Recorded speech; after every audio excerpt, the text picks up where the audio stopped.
दोस्तों नमस्कार, स्वागत है आज के इस नए वीडियो में। आज के वीडियो में हम लोग बात करने वाले हैं झारखंड पुलिस के एग्ज़ाम के लिए इतिहास के जीके के बारे में।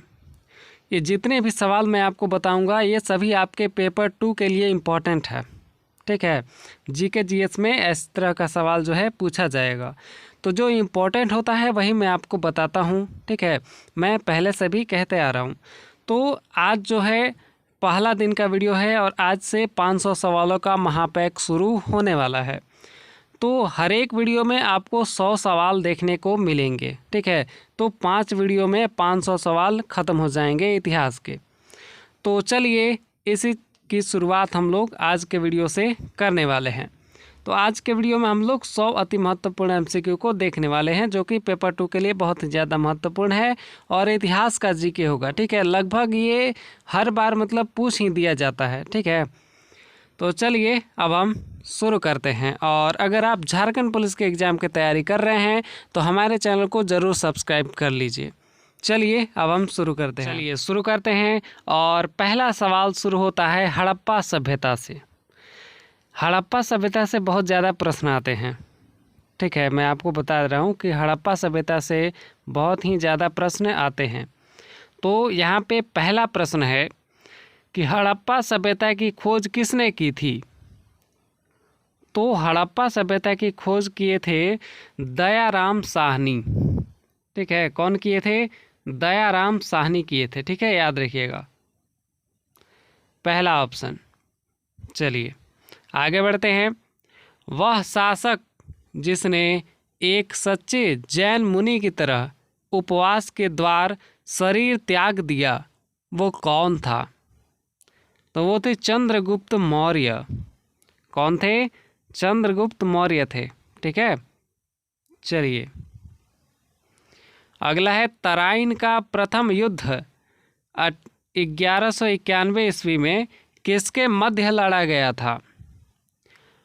तो तराइन का पहला युद्ध जो है लड़ा गया था मोहम्मद गौरी और पृथ्वीराज तृतीय के बीच में। ठीक है, याद रखिएगा, इम्पोर्टेंट सवाल है। मोहम्मद गौरी और पृथ्वीराज तृतीय के बीच में तराइन का पहला युद्ध लड़ा गया था। कब लड़ा गया था? तो 1191 ईस्वी में लड़ा गया था। ठीक है, चलिए आगे बढ़ते हैं। बंगाल को मुगल साम्राज्य से पृथक करके स्वतंत्र किया किसने किया? तो इसका सही उत्तर होगा मुर्शीद कुली खान ने। ठीक है, बंगाल को मुगल साम्राज्य से अलग करके ये स्वतंत्र अपना राज्य बनाया था। ठीक है, अपना शासन चला रहा था। चलिए विधवा पुनर्विवाह कानून कब बना? तो ये बना था 1856 ईस्वी में। ठीक है, 1856 में। पहले जो है 1856 के पहले जब किसी औरत का पति मर जाता था तो उसको भी उसके साथ में जला दिया जाता था। ठीक है, तो ये कानून बनने के बाद जो विधवा पुनर्कानून जो बनाया गया, उसके बाद जो है विधवा महिलाओं के फिर से जो है शादी करवा दी जाती थी। ठीक है, चलिए अगला है अंग्रेज़ों ने फूट डालो और शासन करो की नीति कब अपनाई? तो ये अपनाई थी 1858 ईस्वी के बाद। ठीक है, 1858 के बाद। चलिए आगे बढ़ते हैं। इंग्लैंड में गृह युद्ध कितने वर्षों तक चला था?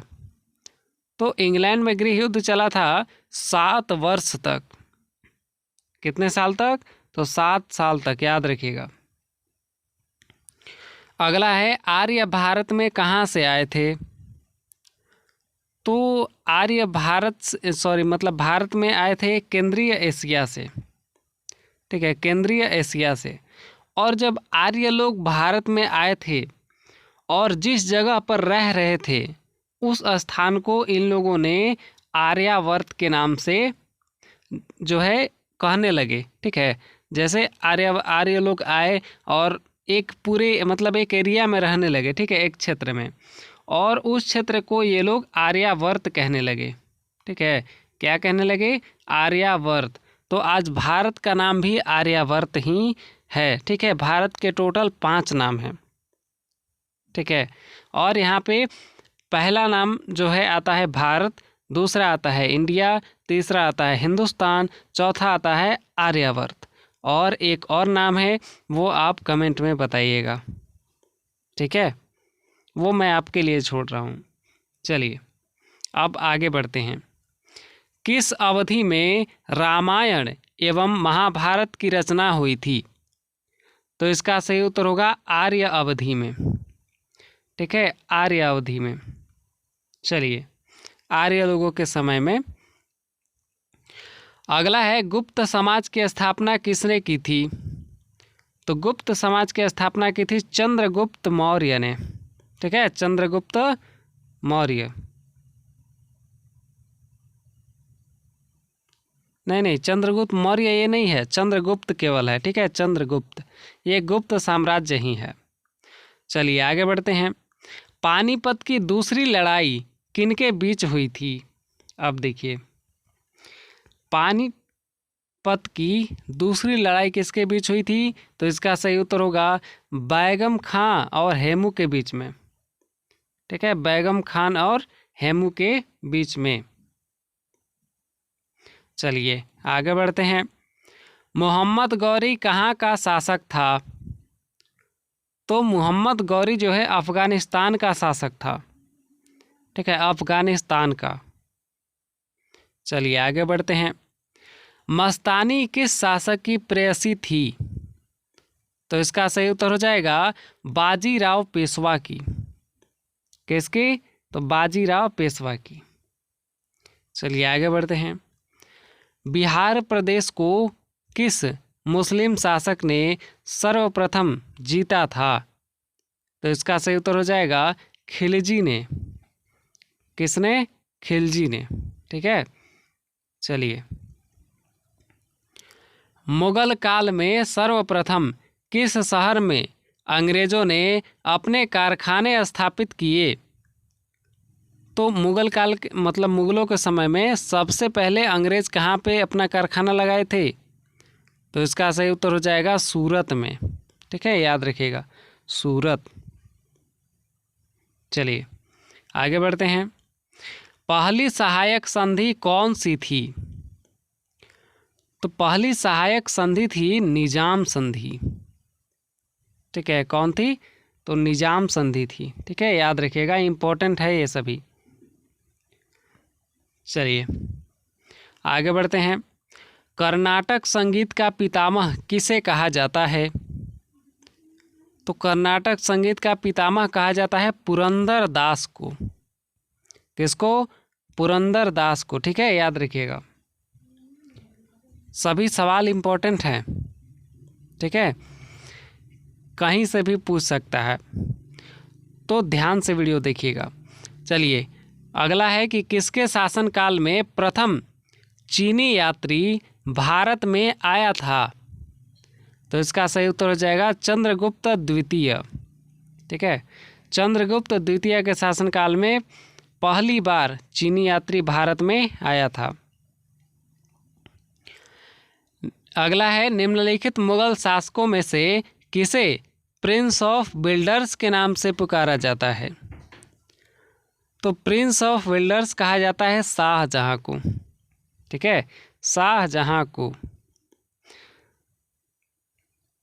तो यहाँ पे आपके लिए एक सवाल मैं दे रहा हूँ कि ताजमहल को किसने बनवाया था? ठीक है, ताजमहल किसने बनवाया था, ये आप कमेंट में बताइएगा। एकदम इजी सवाल है। ठीक है, चलिए आगे बढ़ते हैं। सिख समुदाय के अंतिम गुरु थे। सिख समुदाय के अंतिम गुरु कौन थे? तो गुरु गोविंद सिंह थे। कौन थे? गुरु गोविंद सिंह। ठीक है, याद रखिएगा। चलिए आगे बढ़ते हैं। कुचिपुड़ी नृत्य कहाँ आरंभ हुआ था? तो कुचिपुड़ी नृत्य आरंभ हुआ था आंध्र प्रदेश में। याद रखिएगा। ठीक है, आंध्र प्रदेश।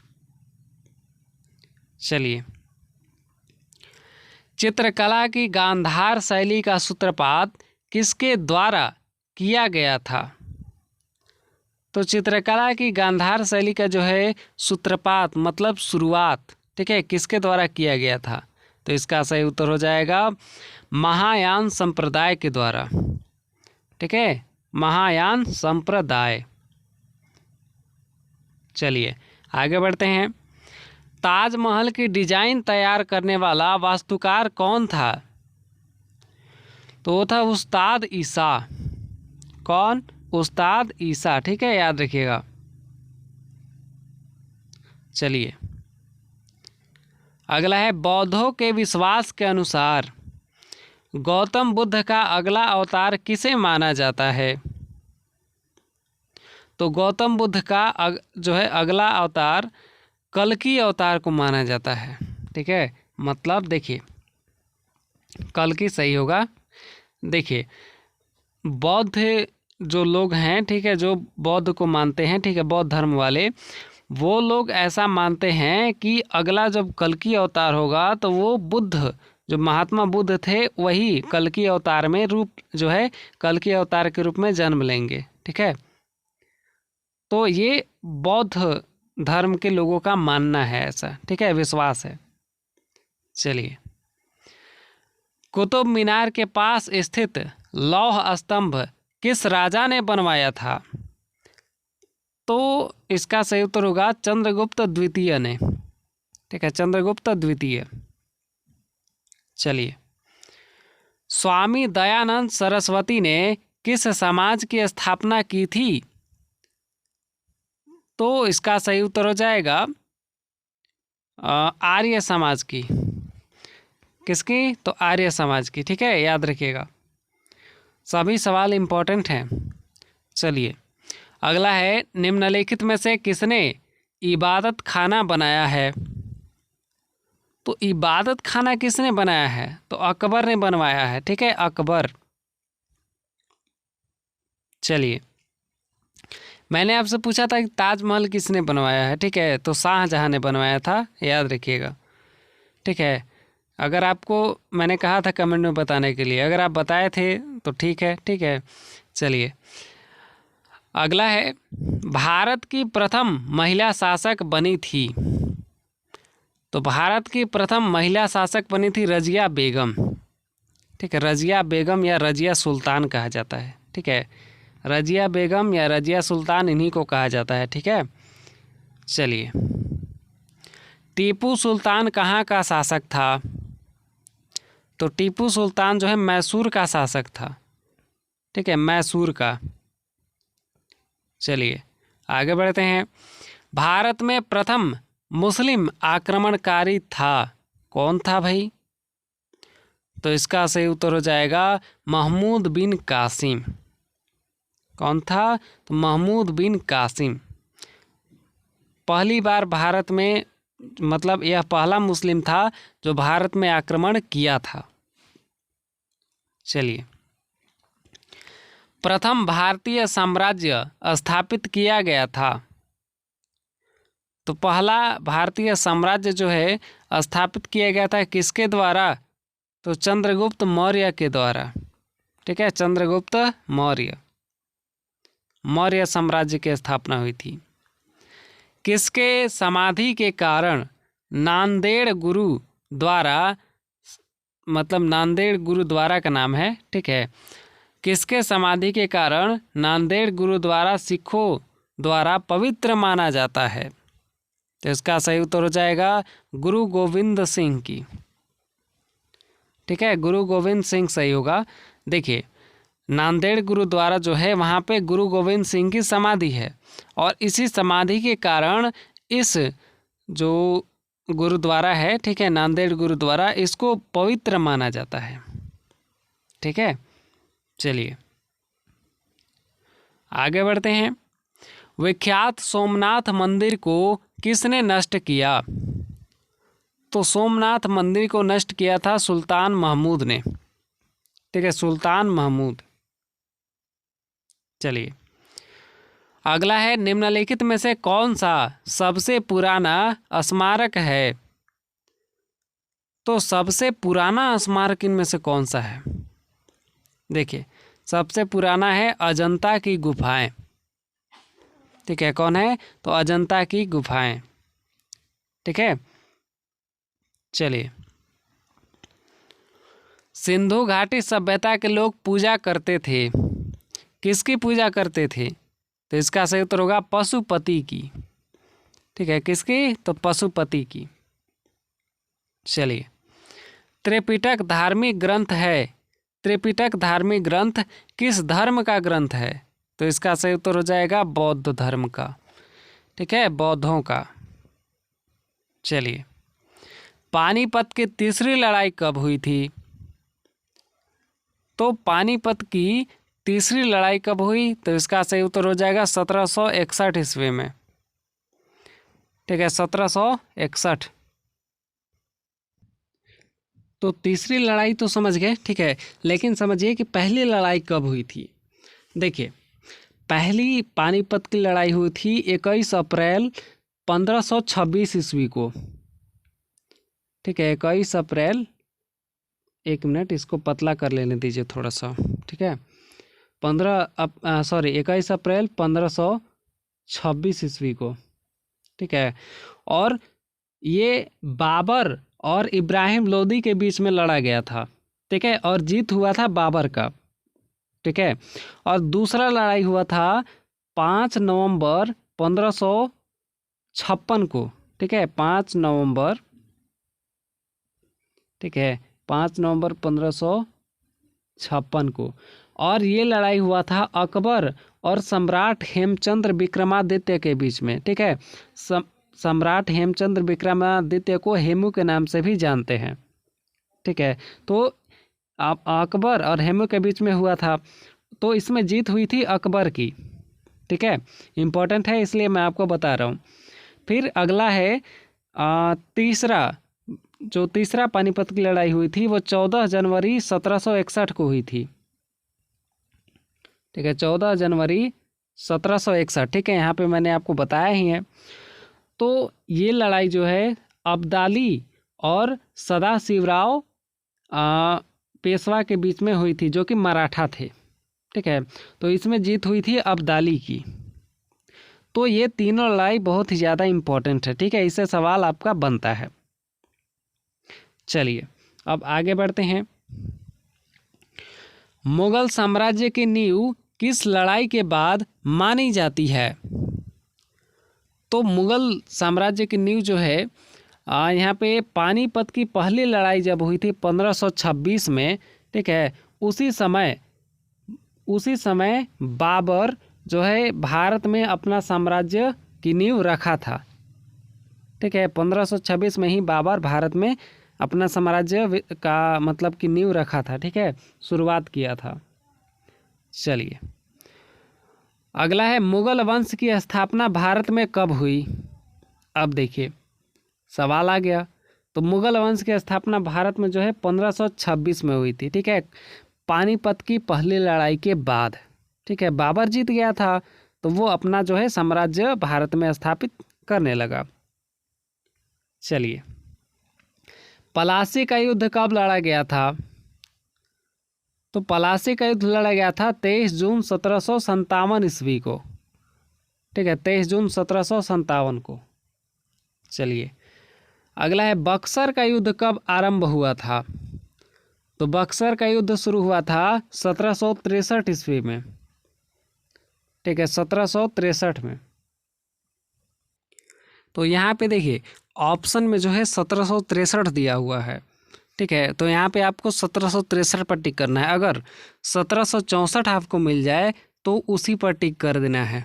ठीक है, क्योंकि बक्सर का युद्ध जो है 1764 में हुआ था। ठीक है, 22-23 अक्टूबर 1764 को। तो यहाँ पे पूछ रहा है कि कब शुरू हुआ था। ठीक है, तो 1763 में हुआ था। ठीक है, अगर 1764 ऑप्शन में है तो उसको ही आप टिक कीजिएगा। ठीक है, लेकिन यहाँ पे ऑप्शन में नहीं है। चलिए, अब आगे बढ़ते हैं। दिल्ली का लाल किला किसने बनवाया था? तो दिल्ली का लाल किला बनवाया था शाहजहां ने। ठीक है, और ताजमहल को भी शाहजहां ने ही बनवाया था। चलिए आगे बढ़ते हैं। शिवाजी के प्रशासन में पेशवा किसे कहा जाता था? तो पेशवा कहा जाता था मुख्यमंत्री को। ठीक है, जो मतलब कि शासन जो चलाते थे शिवाजी, ठीक है, उनके जो मुख्यमंत्री थे तो उन्हीं को पेशवा के नाम से जाना जाता था। ठीक है, आज हम लोग मुख्यमंत्री कहते हैं, लेकिन पहले शिवाजी के साम्राज्य में जो है पेशवा के नाम से जाना जाता था मुख्यमंत्री। ठीक है, चलिए आगे बढ़ते हैं। भारत की प्रथम पूर्णतः रंगीन फिल्म कौन सी थी? तो इसका सही उत्तर है झांसी की रानी। ठीक है, झांसी की रानी। ठीक है, याद रखिएगा, इंपॉर्टेंट सवाल है। चलिए आगे बढ़ते हैं। वियना सम्मेलन कब हुआ था? तो वियना सम्मेलन हुआ था 1815 ईस्वी में। ठीक है, 1815 में वियना जगह पर हुआ था। चलिए, किस देश को यूरोप का मरीज कहा जाता है? तो इसका सही उत्तर होगा तुर्की को। ठीक है, तुर्की को यूरोप का मरीज के नाम से जाना जाता है। ठीक है, चलिए आगे बढ़ते हैं। जर्मनी का एकीकरण कब पूरा हुआ? तो जर्मनी का एकीकरण पूरा हुआ था 1871 ईस्वी में। ठीक है, 1871 में। चलिए आगे बढ़ते हैं। एक्ट ऑफ यूनियन किस वर्ष पारित हुआ? तो इसका सही उत्तर है 1707 में। ठीक है, 1707 ईस्वी में। आगे बढ़ते हैं। बोल्शेविक क्रांति कब हुई? तो बोल्शेविक क्रांति हुई थी 1917 ईस्वी में। ठीक है, 1917 में। नई आर्थिक नीति यानी कि NEP का जन्मदाता था। किसने नई आर्थिक नीति का जो है प्रतिपादन किया, या फिर नई आर्थिक नीति के जन्मदाता कौन थे? तो इसका सही उत्तर होगा लेनिन। ठीक है, लेनिन सही होगा। चलिए अगला है, अप्रैल थीसिस किसने तैयार की? तो अप्रैल थीसिस तैयार किया था लेनिन ने। ठीक है, किसने? तो लेनिन ने। चलिए, लेनिन की नई आर्थिक नीति की घोषणा कब की? तो लेनिन ने नई आर्थिक नीति की घोषणा कब की थी? तो इसका सही उत्तर होगा 1921 ईस्वी में। ठीक है, 1921 में। लाल सेना का गठन किसने किया था? इम्पोर्टेंट है, तो इसका सवाल होगा ट्राटस्की ने। किसने? ट्राटस्की। ठीक है, याद रखिएगा। अगला है, भारत में अंग्रेजी शिक्षा की शुरुआत किसने की थी? तो इसका सही उत्तर होगा मैकाले ने। ठीक है, मैकाले। तो देखिए 55 सवाल पूरे हो चुके हैं। ठीक है, 50 पार हो गया है। तो अभी तक आप अगर वीडियो को लाइक नहीं किए हैं तो लाइक ज़रूर कर लीजिए। ठीक है, चलिए आगे बढ़ते हैं। राजा राम मोहन राय को सरोकार नहीं था। क्या सरोकार नहीं था भाई? सरोकार का मतलब होता है कि मंजूर। ठीक है, क्या मंजूर नहीं था? तो संस्कृति की शिक्षा, मतलब कि संस्कृति की शिक्षा मंजूर नहीं था। ठीक है, मतलब कि क्या कहें उसको, मंजूर नहीं कह सकते, मतलब सरोकार नहीं था। ठीक है, मतलब क्या, याद नहीं आ रहा वर्ड। ठीक है, आपको याद है तो बताइए कमेंट में। ठीक है, चलिए आगे बढ़ते हैं। जालियांवाला बाग हत्याकांड के लिए कौन सा जनरल उत्तरदायी था? अब देखिए, जालियांवाला बाग हत्याकांड के लिए जनरल डायर उत्तरदायी था। ठीक है, जालियांवाला बाग में 1919 ईस्वी में, 1919 में हुआ था, 13 अप्रैल 1919 को। ठीक है, याद रखिएगा, इम्पोर्टेंट ये भी है, 13 अप्रैल। ठीक है, शॉर्टकट है APR अप्रैल का, 13 अप्रैल 1919 में। और ये हुआ कहाँ था? तो ये पंजाब के अमृतसर में हुआ था। ठीक है, जो कि स्वर्ण मंदिर से कुछ ही दूरी पर एक जालियांवाला बाग है। ठीक है, वहीं पर मीटिंग चल रहा था और वहीं पर जनरल डायर जो है जाकर के पूरा अंधाधुंध फायरिंग कर दिया था। ठीक है, इसको जो है जालियांवाला बाग हत्याकांड को अमृतसर हत्याकांड के रूप में भी जाना जाता है। ठीक है, तो कहीं कहीं पर अमृतसर हत्याकांड भी आया तो आप कंफ्यूज मत होइएगा। चलिए, कन्फ्यूजन दूर हुआ। अब आगे बढ़ते हैं। प्रथम मैसूर युद्ध किनके बीच लड़ा गया था? तो प्रथम मैसूर युद्ध लड़ा गया था ब्रिटिश और हैदर अली के बीच में। ठीक है, ब्रिटिश और हैदर अली के बीच में, और ये 1767 से 1769 के बीच में लड़ा गया था। ठीक है, 1767 से 1769। ठीक है, याद रखिएगा, इंपॉर्टेंट है। चलिए आगे बढ़ते हैं। सती प्रथा पर प्रतिबंध, ठीक है, सती प्रथा पर प्रतिबंध किसने लगाया था? तो इसका सही उत्तर होगा लॉर्ड विलियम बेटिंग ने। ठीक है, किसने? Lord William Bentinck. चलिए आगे बढ़ते हैं। किस वर्ष में म्यांमार भारतवर्ष से अलग हुआ था? तो भारत से म्यांमार कब अलग हुआ था? तो इसका सही उत्तर है 1937 ईस्वी में। ठीक है, आज़ादी से पहले ही अलग हुआ था। चलिए अगला है, ब्रिटिश सरकार ने बंगाल विभाजन को कब प्रतिशहरित किस वर्ष किया? तो अब देखिए, ब्रिटिश सरकार ने बंगाल को कब अलग किया था? ठीक है, बंगाल मतलब बांग्लादेश। ठीक है, कब अलग किया था? तो इसका सही उत्तर हो जाएगा यहाँ पे 1919 ईस्वी में। ठीक है, म्यांमार से पहले ही अलग हुआ था। चलिए, जालियांवाला बाग की दुर्घटना किस सन में हुई? देखिए आ गया सवाल। तो जालियांवाला बाग हुआ था 13 अप्रैल 1919 ईस्वी को। ठीक है, याद रखिएगा। चलिए, 1911 तक बिहार निम्नलिखित में से किसके अंतर्गत था? तो 1911 तक बिहार जो है बंगाल महाप्रांत के अंतर्गत था। ठीक है, बिहार बंगाल के अंतर्गत था पहले, और 1911 में अलग हुआ था। ठीक है, 1911 में बिहार अलग हुआ था, याद रखिएगा। और बिहार से झारखंड अलग हुआ था 2000 ईस्वी में। ठीक है, 15 नवंबर 2000 को।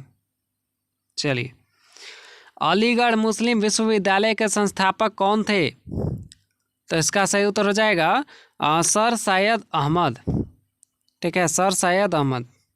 चलिए अगला है, चौरी चौरा कांड किससे संबंधित है? तो चौरी चौरा कांड असहयोग आंदोलन से संबंधित है। ठीक है, पहला ऑप्शन। जब असहयोग आंदोलन चल रहा था तो 1922 ईस्वी में। ठीक है, 1922 ईस्वी में जब चौरी चौरा जगह पर पुलिस थाना था। ठीक है, चौरी चौरा पुलिस थाना था एक, वहाँ पर आंदोलनकारियों ने पुलिस थाने को ही आग लगा दिया था, और उसमें कई जो है पुलिस वाले भी मारे गए थे। और उसको देख करके महात्मा गांधी जो है असहयोग आंदोलन को वापस ले लिए थे। ठीक है, 1922 में। चलिए, चौरी चौरा कांड 1922 में हुआ था, याद रखिएगा। अगला है, प्रथम विश्व युद्ध के दौरान भारत में लोकप्रिय होने वाला आंदोलन कौन था? तो इसका सही उत्तर हो जाएगा होम रूल। ठीक है, होम रूल पहले विश्व युद्ध के दौरान जो है भारत में सबसे जो है लोकप्रिय, बहुत मतलब कि पॉपुलर आंदोलन था होम रूल। भारत में खोजा गया सबसे पहला पुराना शहर कौन सा था? तो सबसे पहला पुराना शहर था हड़प्पा। ठीक है, हड़प्पा। चलिए अगला है, सिंधु घाटी के लोग विश्वास करते थे।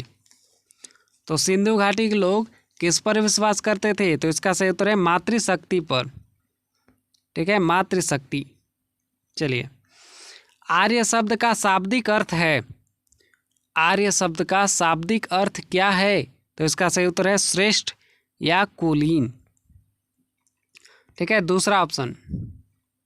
चलिए, निम्नलिखित में से किस फसल का ज्ञान वैदिक काल के लोगों को नहीं था? तो इसका सही उत्तर हो जाएगा तंबाकू। ठीक है, तंबाकू के बारे में वो लोग नहीं जानते थे। ठीक है, वैदिक काल में, बाकी चावल गेहूं सब उगाया जाता था। वैदिक गणित का महत्वपूर्ण अंग कौन सा है? ठीक है, वैदिक गणित का महत्वपूर्ण अंग शुल्ब सूत्र है। ठीक है, कौन है? शुल्ब सूत्र। चलिए, किस वेद में प्राचीन वैदिक युग की संस्कृति के बारे में सूचना दी गई है? तो इसका सही उत्तर हो जाएगा ऋग्वेद में। ठीक है, किसमें? तो ऋग्वेद में। चलिए, अगला है वेदों की संख्या कितनी है? तो वेदों की संख्या 4 है। ठीक है, याद रखिएगा, ऋग्वेद। ठीक है, शॉर्टकट है, मतलब शॉर्टकट में मैं आपको बता रहा हूँ, इतना लिखने लिखने नहीं पाएगा। ठीक है, इसमें मतलब कि लिखा नहीं पाएगा। ठीक है, मैं क्या बोल रहा हूँ, देखिए, यह है ऋग्वेद, दूसरा है यजुर्वेद, ठीक है, तीसरा है सामवेद, और चौथा है अथर्ववेद। ठीक है, 4 वेद हैं, ऋग्वेद, यजुर्वेद, सामवेद और अथर्ववेद। चलिए, ऋग्वैदिक आर्यों का मुख्य व्यवसाय क्या था? तो ऋग्वैदिक जो आर्य थे, मतलब ऋग्वेद में जिस समय का उल्लेख किया गया है उस समय में आर्य लोग थे। तो आर्य लोग का व्यवसाय क्या था, मतलब काम क्या करते थे वो लोग? तो वो लोग पशुपालन करते थे। ठीक है, पशुपालन।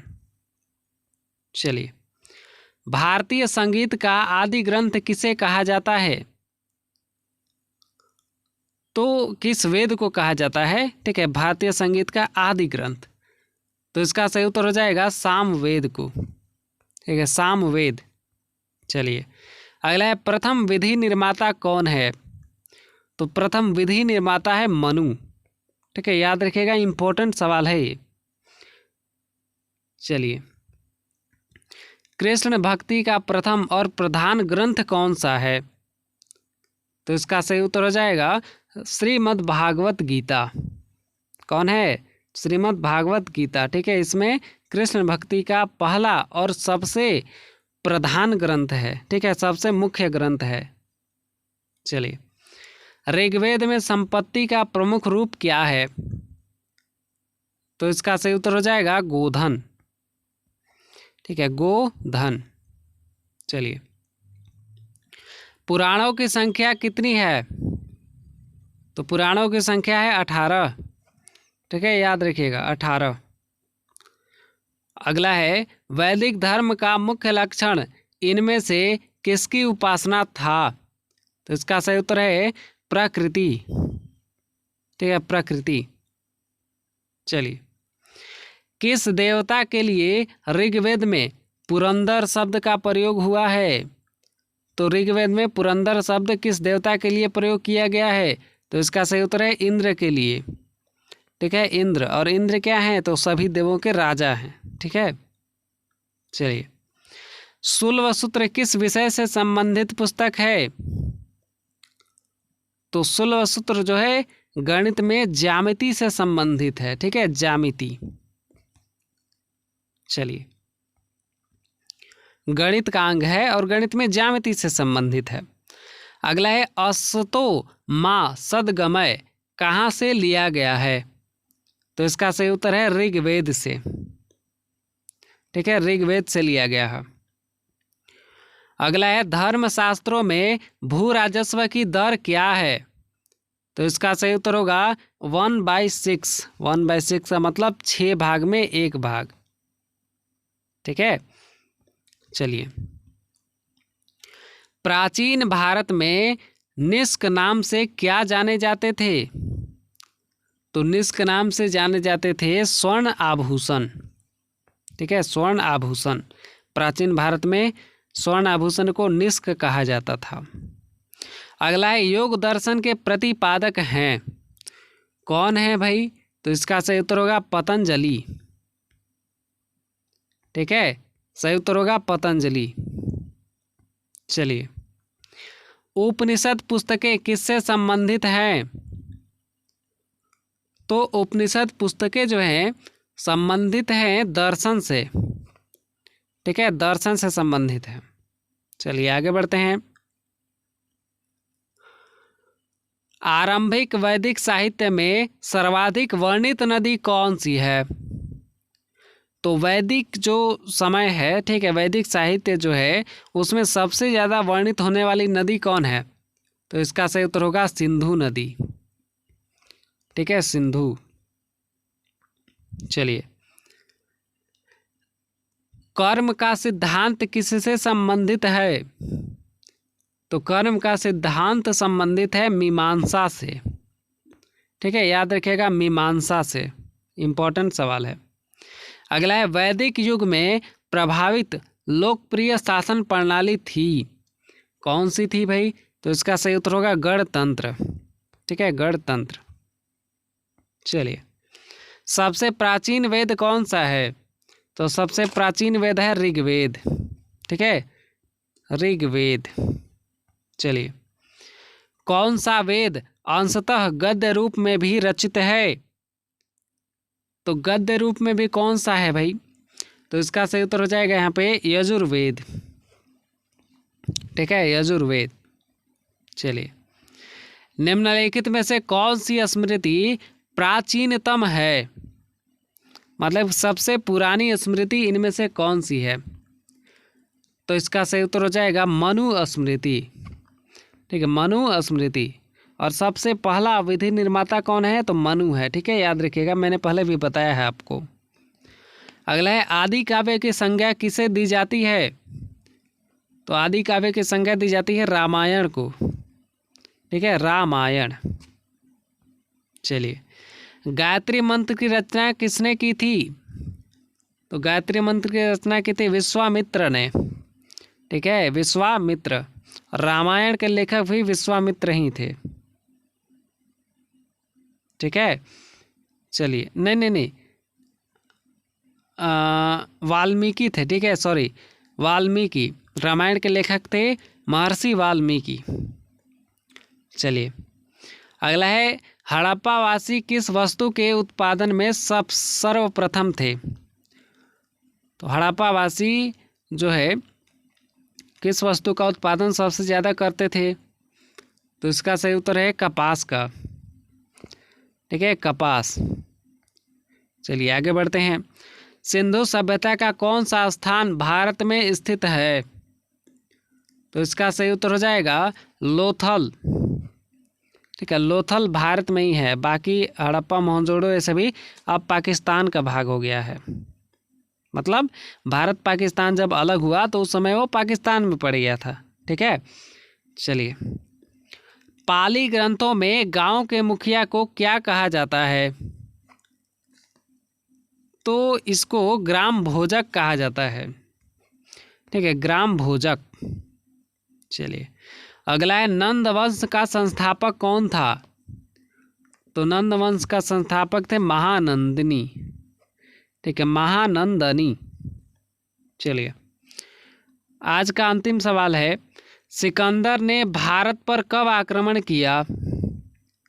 तो सिकंदर ने भारत पर आक्रमण किया था 326 ईसा पूर्व। ठीक है, तीसरा ऑप्शन देखिए, 326 ईसा पूर्व में। तो आई होप आपको सभी सवाल बहुत ही ज़्यादा अच्छे लगे होंगे, क्योंकि ये सभी इम्पोर्टेंट हैं। ठीक है, बहुत ज़्यादा इम्पोर्टेंट है, और इम्पोर्टेंट सवाल ही मैं आपको बताता हूँ, फालतू सवाल मैं नहीं बताता हूँ। ठीक है, ये मैं पहले से ही कहते आ रहा हूँ। और नेक्स्ट वीडियो देखना मत भूलिएगा। ठीक है, नेक्स्ट वीडियो भी बहुत जल्द आएगा। तो चलिए, मिलेंगे अब हम नेक्स्ट वीडियो में ही। तब तक के लिए धन्यवाद। जय हिंद।